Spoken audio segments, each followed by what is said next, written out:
નમસ્કાર વિદ્યાર્થી મિત્રો, ધોરણ 10 વિજ્ઞાન પાઠ 1 રાસાયણિક પ્રક્રિયાઓ અને સમીકરણો, જેમાં ભાગ 2 ભાગ 1ની અંદર આપણે છેલ્લે મેગ્નેશિયમની પટ્ટી છે તેની ઓક્સિજનની સાથે રાસાયણિક પ્રક્રિયા થઈ અને મેગ્નેશિયમ ઓક્સાઇડ મળે છે, જેમાં મેગ્નેશિયમની પટ્ટી છે તે જગારા મારતી પ્રજ્વલિત સફેદ જ્યોતથી સળગે છે અને તેની રાખ છે, પાવડર છે તે સફેદ બને છે. તેને આપણે કોનિકલ ફ્લાસ્કમાં એકઠો કરતા હતા અને તે મેગ્નેશિયમ ઓક્સાઇડ હતો, તેમની આપણે વાત કરી હતી. હવે આજે આ ભાગ 2ની અંદર આપણે થોડું આગળ જોઈએ, જેમાં રાસાયણિક સમીકરણો આપણે કઈ રીતે લખી શકાય તેના વિશે આપણે સમજૂતી મેળવવાની છે. તો સૌપ્રથમ જે આપણે મેગ્નેશિયમની પટ્ટીનો પ્રયોગ કર્યો હતો તેને આધારે જ આપણે આગળ વધવાનું છે, કે જેમાં હતું કે મેગ્નેશિયમની પટ્ટીની ઓક્સિજનની સાથે રાસાયણિક પ્રક્રિયા થઈ અને નિપજ તરીકે મેગ્નેશિયમ ઓક્સાઇડ મળે છે.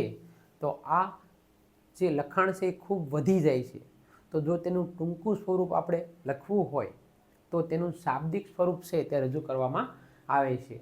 એટલે કે સમગ્ર ડિટેલમાં લખાણ ન લખતા એનું શાબ્દિક સ્વરૂપ છે તે મેગ્નેશિયમ પ્લસ ઓક્સિજન, તો નિપજ તરીકે મેગ્નેશિયમ ઓક્સાઇડ મળે છે તેવું આપણે લખી શકીએ. અહીં મેગ્નેશિયમ અને ઓક્સિજન છે તે બંને પ્રક્રિયકો હોય છે જે ડાબી તરફ હોય છે, એટલે કે LSS લેફ્ટ હેન્ડ સાઇડ, અને નિપજ તરીકે જે આપણને મેગ્નેશિયમ ઓક્સાઇડ મળે છે તે જમણી તરફ હોય છે, જેને આપણે અંગ્રેજીમાં RSS એટલે કે રાઇટ હેન્ડ સાઇડ તરીકે લખી શકીએ છીએ. આ બાબતની વાત આપણે ભાગ 1માં કરી ચૂક્યા છીએ. એટલે આ જે શાબ્દિક સ્વરૂપ છે તે લખાણ ટૂંકું બની જાય છે. હજુ આપણે આ રાસાયણિક સમીકરણ સ્વરૂપે લખવું હોય, સંજ્ઞા સ્વરૂપે જો આપણે તેને લખવું હોય તો કઈ રીતે આપણે લખી શકીએ? તો એમાં આપણે જો લખી શકીએ છીએ રાસાયણિક સમીકરણ લખવા માટે કે મેગ્નેશિયમની સંજ્ઞા Mg, ઓક્સિજન માટે O2, એટલે કે Mg પ્લસ O2, અને તેઓ બંને પ્રક્રિયકો છે જેઓ ડાબી તરફ હોય છે, એટલે કે LSS લેફ્ટ હેન્ડ સાઇડ, અને નિપજ તરીકે આપણને જે મેગ્નેશિયમ ઓક્સાઇડ મળે છે તે MgO છે, એટલે કે જમણી બાજુ છે, RSS રાઇટ હેન્ડ સાઇડ. હવે આ જે સમીકરણ છે તેને આપણે અસમતોલિત રાસાયણિક સમીકરણ કહીએ છીએ. તેનું બીજું નામ માળખાકીય રાસાયણિક સમીકરણ પણ છે, એટલે કે અસમતોલિત રાસાયણિક સમીકરણ અથવા તો માળખાકીય રાસાયણિક સમીકરણ. હવે આ અસમતોલિત રાસાયણિક સમીકરણ કેવી રીતે છે તેને સમજવા માટે આપણે એક સરસ મજાનો કોષ્ટક બનાવશું, અને એ કોષ્ટકની અંદર ડાબી બાજુ અને જમણી બાજુ રહેલા તમામ તત્વોની સંખ્યા લખીશું, અને એ સંખ્યાને આધારે આપણે સમજી શકીશું કે આ જે સમીકરણ છે તે અસમતોલિત છે. જો કોષ્ટકની અંદર ડાબી બાજુ અને જમણી બાજુ રહેલા તત્વોની સંખ્યા સમાન હોય તો તેને સમતોલિત રાસાયણિક સમીકરણ કહેવામાં આવે છે. પરંતુ કોષ્ટકમાં ડાબી બાજુ અને જમણી બાજુ રહેલા તત્વોની સંખ્યા જો સમાન ન હોય તો તેને અસમતોલિત અથવા તો માળખાકીય રાસાયણિક સમીકરણ કહેવામાં આવે છે. તો અહીં આપણે આ સમીકરણ જે આપવામાં આવ્યું છે Mg પ્લસ O2, તો MgO, તેનું આપણે કોષ્ટક દ્વારા સમજૂતી મેળવીએ. એટલે કે તત્વ ડાબી બાજુ અને જમણી બાજુ, ડાબી બાજુ રહેલા તત્વ Mg અને ઓક્સિજન. હવે આપણે જોઈએ કે અહીં ડાબી બાજુ અને જમણી બાજુ રહેલા તત્વની સંખ્યાને આધારે મેગ્નેશિયમ જે છે, મેગ્નેશિયમ તે અહીં 1 છે, જ્યારે જમણી બાજુ પણ મેગ્નેશિયમની સંખ્યા 1 છે. અહીં ડાબી બાજુ ઓક્સિજનની સંખ્યા 2 છે, જ્યારે જમણી બાજુ ઓક્સિજનની સંખ્યા 1 છે. તો અહીં આપણે આ કોષ્ટક દ્વારા આપણે સમજૂતી મેળવી શકીએ છીએ કે મેગ્નેશિયમની સંખ્યા 1 ડાબી અને જમણી બંને બાજુ સમાન છે, પરંતુ ઓક્સિજનની સંખ્યા અસમાન છે. આથી આ જે સમીકરણ આપવામાં આવ્યું છે Mg પ્લસ O2 એટલે કે MgO, તે અસમતોલિત રાસાયણિક સમીકરણ છે.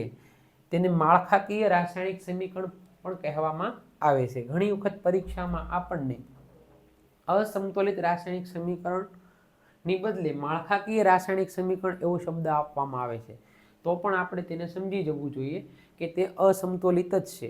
ઘણી વખત એવું પણ બની શકે કે જે તત્વોની સંખ્યા હોય છે તે 2 કે 3 તત્વોની સંખ્યા સમાન હોય, પરંતુ જો કોઈ પણ એક તત્વની સંખ્યા અસમાન હોય તો પણ તેને અસમતોલિત રાસાયણિક સમીકરણ કહેવામાં આવે છે.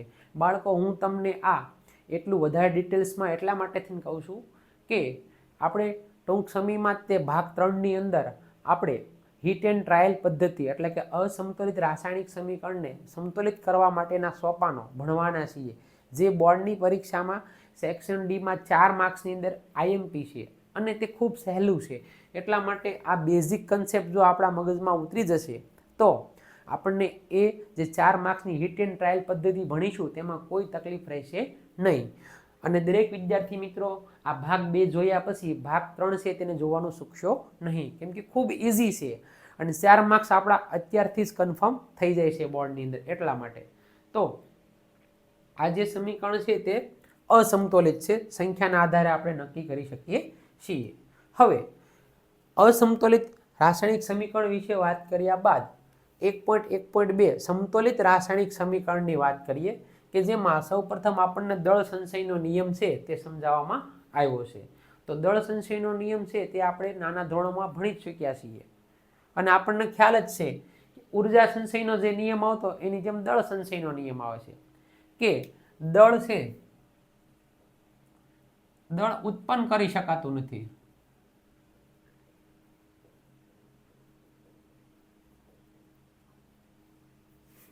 કે દળને નાશ કરી શકાતું નથી.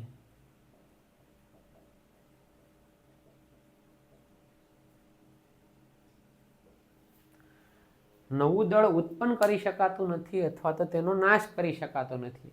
દળને એક સ્વરૂપમાંથી બીજા સ્વરૂપમાં ફેરવી શકાય છે. દળને એક સ્વરૂપમાંથી બીજા સ્વરૂપમાં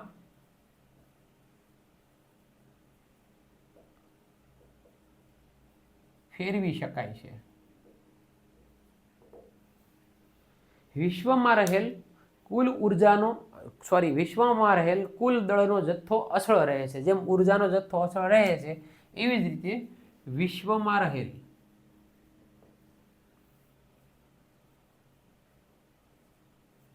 કુલ દળનો જથ્થો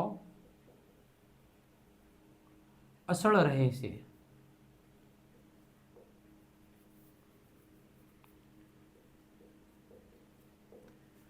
હવે બાળકો, આપણે અચળ શબ્દ ક્યારે વાપરી શકીએ? તો હંમેશા યાદ રાખજો, અચળ શબ્દ આપણે ત્યારે જ વાપરી શકીએ જે બદલાતી ન હોય ત્યારે આપણે એને અચળ શબ્દ વાપરી શકીએ છીએ. તો અહીં પણ એ જ વસ્તુ દળ સંચયના નિયમમાં આપણને જોવા મળી રહી છે કે નવું દળ ઉત્પન્ન કરી શકાતું નથી. નવું દળ એવો શબ્દ આપણે લખાડી દઈએ કે દળનો નાશ કરી શકાતો નથી. દળને એક સ્વરૂપમાંથી બીજા સ્વરૂપમાં આપણે ફેરવી શકીએ છીએ અને વિશ્વમાં રહેલ કુલ દળનો જથ્થો છે તે અચળ રહે છે. અહીં પણ એવું જ હોય છે, કોઈ પણ રાસાયણિક પ્રક્રિયા જો આપવામાં આવેલી હોય તો એમાં જે તે તત્વની સંખ્યાનું જે તે દળ હોય તે સમગ્ર રાસાયણિક પ્રક્રિયા દરમિયાન દળ છે તે સરખું જ રહે છે. એટલે કે દળમાં વધારો કરી શકતા નથી, દળમાં ઘટાડો કરી શકતા નથી. ફક્ત ને ફક્ત દળને એક સ્વરૂપમાંથી બીજા સ્વરૂપમાં આપણે ફેરવી શકીએ છીએ, પરંતુ જે કુલ દળ હોય છે રાસાયણિક પ્રક્રિયામાં તે તો સમાન જ રહે છે, તેમાં કોઈ ફેરફાર થતો નથી. હવે સમતોલિત રાસાયણિક સમીકરણનું શાબ્દિક સ્વરૂપ આપણે જેમ અગાઉ વાત કરી તેમ અહીં આપણે પ્રવૃત્તિ 1.3 હતી તેમાં ઝીંકની આપણે હાઇડ્રોક્લોરિક એસિડ અને સલ્ફ્યુરિક એસિડની સાથે રાસાયણિક પ્રક્રિયા કરી હતી. તો અહીં આપણને જે પ્રક્રિયા આપવામાં આવેલી છે તે સલ્ફ્યુરિક એસિડ માટેની છે. એનું શાબ્દિક સ્વરૂપ છે કે ઝીંકની સલ્ફ્યુરિક એસિડ સાથે રાસાયણિક પ્રક્રિયા થઈ નિપજ તરીકે ઝીંક સલ્ફેટ અને હાઇડ્રોજન વાયુ મળે છે. તો અહીં આ જે શાબ્દિક સ્વરૂપ છે તેનું સંજ્ઞા સ્વરૂપ આપણે લખી શકીએ છીએ. ઝીંકની સંજ્ઞા 30 નંબરનું છે એટલે 30 Zn ઝીંક.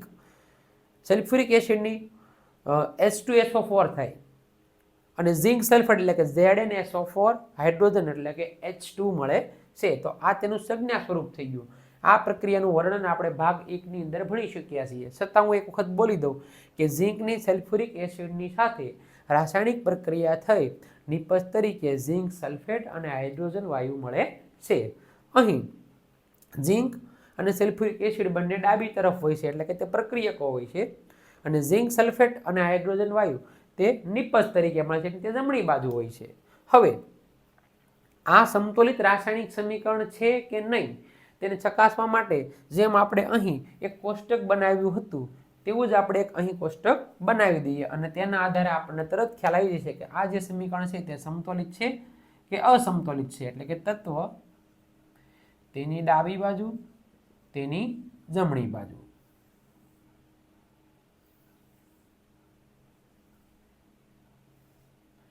તેની સંખ્યાને આધારે આપણે તરત નક્કી કરી શકીશું. અહીં આપણે જોઈ શકીએ છીએ કે તત્વમાં એક Zn છે, Zn એટલે ઝિંક, પછી એક હાઇડ્રોજન વાયુ છે,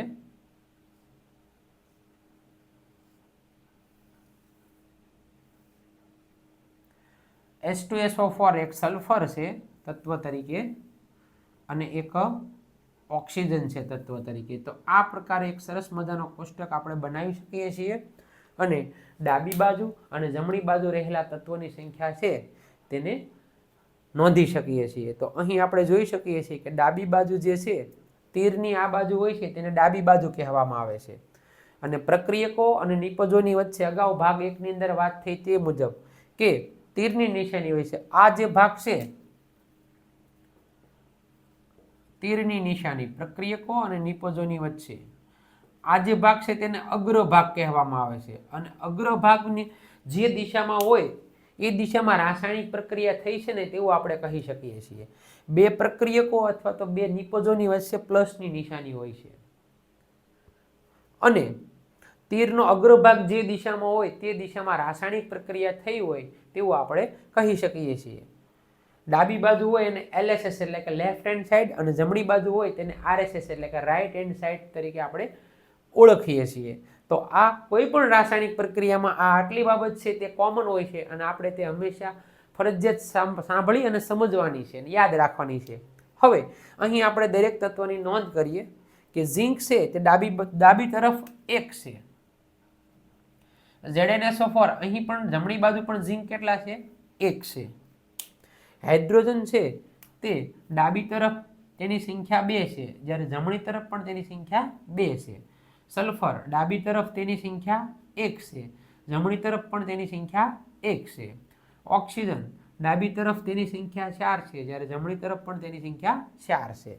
તો અહીં આપણે જોઈ શકીએ છીએ કે આ સમીકરણ જે છે તે સમતોલિત છે, કારણ કે જે તે તત્વ રહેલા છે પ્રક્રિયામાં ઝિંક, હાઇડ્રોજન, સલ્ફર અને ઓક્સિજન તેની ડાબી બાજુ અને જમણી બાજુ સંખ્યાઓ આપણને સમાન મળે છે. એટલે આવા પ્રકારના સમીકરણને સમતોલિત રાસાયણિક સમીકરણ કહેવામાં આવે છે. આની પરફેક્ટ વ્યાખ્યા આપણે એ રીતે લખી શકીએ કે કોઈ પણ રાસાયણિક પ્રક્રિયામાં તેના પ્રક્રિયકો અને નિપજોમાં રહેલા તત્વોની સંખ્યા જો સમાન હોય તો તેવા પ્રકારના રાસાયણિક સમીકરણને સમતોલિત રાસાયણિક સમીકરણ કહેવામાં આવે છે. તો અહીં આપણે જોઈ શકીએ છીએ કે આ જે કોષ્ટક છે તેમાં સંખ્યા અસમાન છે, આમાં સમાન છે, આથી તેને સમતોલિત રાસાયણિક સમીકરણ તરીકે આપણે ઓળખી શકીએ છીએ. તો દરેક વિદ્યાર્થી મિત્રો આ ભાગ 2 નો ફટાફટ સ્ક્રીનશોટ લઈ ગયો, અને હવે ભાગ 3 ની અંદર નેક્સ્ટ ટાઈમ આપણે હિટ એન્ડ ટ્રાયલ પદ્ધતિ એટલે કે અસમતોલિત રાસાયણિક સમીકરણને સંતુલિત કરવા માટેના સોપાનો છે જે સેક્શન ડી માં મોસ્ટ IMP છે 4 માર્ક્સ માટે, તો તેનો અભ્યાસ કરીશું. તો ભાગ 3 છે તે જોવાનું ચૂકશો નહીં.